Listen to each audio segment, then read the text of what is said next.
नमस्कार दोस्तों, epic story YouTube channel में आपका स्वागत है।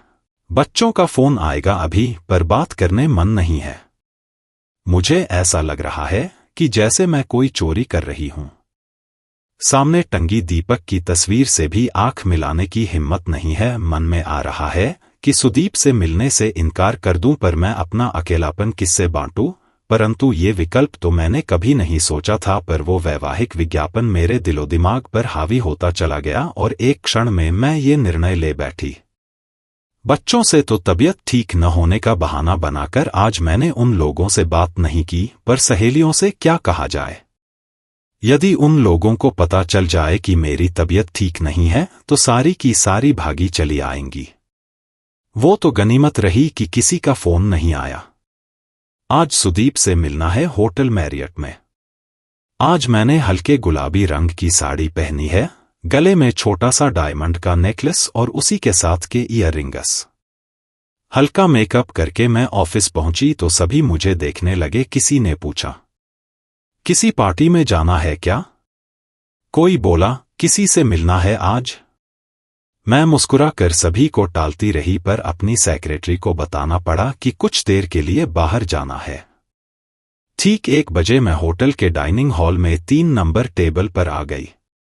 3 नंबर मुझे बिल्कुल पसंद नहीं है। हमारे यहां तो 3 तिगाड़ा काम बिगाड़ा वाली कहावत बड़ी मशहूर है, पर हो सकता है सुदीप को ये नंबर सूट करता हो। अभी सुदीप नहीं पहुंचे हैं, आते ही होंगे। भीतर आने वाला प्रत्येक व्यक्ति मुझे सुदीप जान पड़ता था। एक मोटा सा व्यक्ति मेरी तरफ बढ़ता चला आ रहा था। मेरी तो जान ही सूख गई। वो तो अच्छा हुआ कि वो दूसरी टेबल पर मुड़ गया। 4-5 लोग और भी भीतर आ चुके हैं, पर मेरे सामने वाली कुर्सी अभी भी खाली है। इसी बीच सुदीप का मैसेज आया कि वो गाड़ी पार्क करके आ रहे हैं। सामने से आता एक व्यक्ति बड़ा ही हैंडसम और आकर्षक व्यक्तित्व का मालिक दिख रहा था। लंबा कद, व्यायाम से तराशा शरीर, सांवला रंग, फ्रेंच कट दाढ़ी और उस पर करीने से बंधी पोनीटेल। वो सुदीप ही थे। उनके आकर्षक व्यक्तित्व के आगे तो मैं 19 ही थी। मुझे अपने बढ़े हुए वजन से बहुत शर्म महसूस हो रही थी। मुझसे हाथ मिलाकर वो सामने पड़ी कुर्सी पर बैठ गए। हम लोगों के बीच औपचारिक बातचीत ही हुई। लगभग 1 घंटा हम साथ रहे, फिर वापस अपने अपने ऑफिस चले गए। शाम को मैं समय से घर भी पहुंच गई थी। पता नहीं सुदीप को मुझसे मिलकर अच्छा लगा भी या नहीं, उनकी प्रतिक्रिया जानने को उत्सुक थी मैं। वैसे मेरी बातों में दिलचस्पी तो ले रहे थे। मैं तो उनसे मिलकर बहुत प्रभावित हूं। पता नहीं वो फोन करेंगे भी या नहीं। शिष्टाचार तो यही है कि उनको कम से कम बताना तो चाहिए। आज शाम को मैंने चाय भी नहीं बनाई, ना ही कपड़े चेंज किए।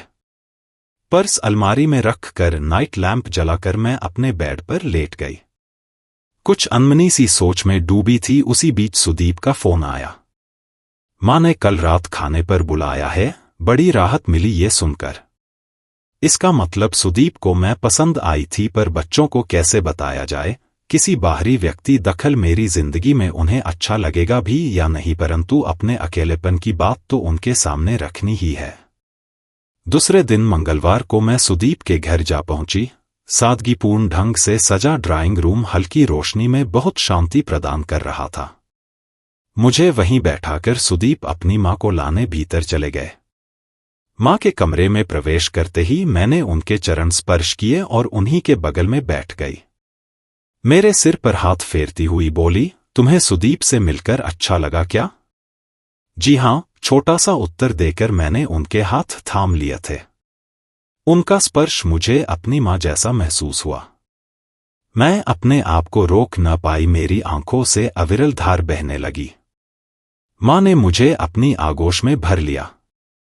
सुदीप ने कल मुझे तुम्हारे विषय में बताया था। तुम्हारी सादगी से बहुत खुश है। सब कुछ सही रहा तो मुझे बहुत अच्छा लगेगा कि तुम हमारे साथ रहो। सुदीप बहुत अकेला है। मैंने कई बार इसे बोला, पर मेरी सुनता ही नहीं था। वो तो बच्चों ने कुछ समझाया है, तब कहीं जाकर ये दिन देखने को मिला है।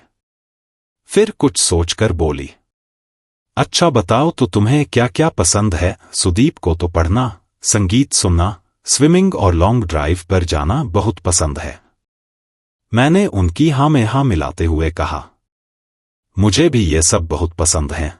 मुझे गार्डनिंग का भी बहुत शौक है। क्या इत्तेफाक है, मेरी और सुदीप की पसंद कितनी मिलती है। मैंने मन ही मन सोचा, चलो इस घर का माहौल मेरे मन मुताबिक है। सुदीप का साथ मुझे अच्छा लगने लगा था। कुछ और मुलाकातों के बाद हम लोगों ने बच्चों को बताने का फैसला लिया। सुदीप के बच्चे भी दिल्ली में सेटल हैं। हम दोनों साथ साथ दिल्ली जा रहे हैं। सुदीप के साथ ये पहला सफर बहुत अच्छा गुजरा। हम दोनों के बच्चे हमें लेने एयरपोर्ट आ गए थे। हम दोनों ने परिचय कराया बच्चों से एक दूसरे का। सुदीप अपने बच्चों को मेरे बारे में बता चुके थे तो वो लोग बेहद खुश नजर आ रहे थे, परंतु मेरे बेटे कुछ असमंजस की स्थिति में थे। एयरपोर्ट से घर तक के रास्ते में हम लोगों में कोई बात नहीं हुई। आज बड़ा बेटा और बहू छोटे बेटे के घर रुकेंगे मेरे साथ। मैं फ्रेश होकर अपने कमरे में आई ही थी कि दोनों बच्चे भी आ गए और एक साथ बोले, आप मिस्टर सुदीप राव को कब से जानती हैं? मैंने बिना भूमिका बांधे अपना पक्ष बच्चों के समक्ष रख दिया। कुछ देर खामोशी सी छाई रही कमरे में। बच्चे ड्राइंग रूम में चले गए। अपनी बात बच्चों पर जाहिर करके मैं बिल्कुल शांत थी। कुछ समय पश्चात दोनों बेटे और दोनों बहुएं मेरे अगल बगल आकर बैठ गए। मुझे बच्चों का निर्णय जानना था। हल्की सी मुस्कान के साथ सबने मेरा फैसला स्वीकार किया। मैंने बारी बारी से सबको गले लगाया और कहा, मुझे तुम लोग माफ कर देना। मैं दीपक की यादों के सहारे अपना अकेलापन दूर नहीं कर सकती हूं अब। जब तक तुम लोगों की नानी थी तब तक कुछ पता नहीं चला, परंतु उनके ना रहने पर बहुत अकेली हो गई हूं। छोटे बेटे ने मेरा हाथ पकड़ लिया और बोला, नहीं माँ, आपको माफी मांगने की कोई जरूरत नहीं है। हम सब अपने काम में इतना व्यस्त थे कि आपके बारे में कुछ सोच ही नहीं रहे थे। हम सबने साथ मिलकर में खाना खाया और खुशी खुशी सोने चले गए। मेरे मन का सारा बोझ अब उतर चुका था। मैं अपने को बहुत हल्का महसूस कर रही थी। मंदिर में सादे से समारोह में मैं और सुदीप विवाह के बंधन में बंध गए। 4 वर्ष बीत चुके हैं मुझे सुदीप को साथ रहते। जिंदगी अच्छी चल पड़ी है। मांझी भी अब ज्यादा बीमार नहीं रहती। हम लोगों के साथ ताश खेलती हैं, कभी कैरम, कभी कभी मंदिर जाती हैं, कभी रेस्टोरेंट। बहुत खुश नजर आती हैं। कभी कभी मेरे और सुदीप के बच्चे मिलकर हम लोगों के साथ किसी रिजॉर्ट में छुट्टियां मनाते हैं। जीवन का अकेलापन और अवसाद मेरी जिंदगी से कोसों दूर है अब। बाकी अगर ये कहानी पसंद आई हो तो इस वीडियो को लाइक करें और ऐसी और कहानी सुनने के लिए एपिक स्टोरी यूट्यूब चैनल को सब्सक्राइब करें। तब तक मिलते हैं हम आपसे ऐसी ही एक और प्रेरणादायक कहानी के साथ।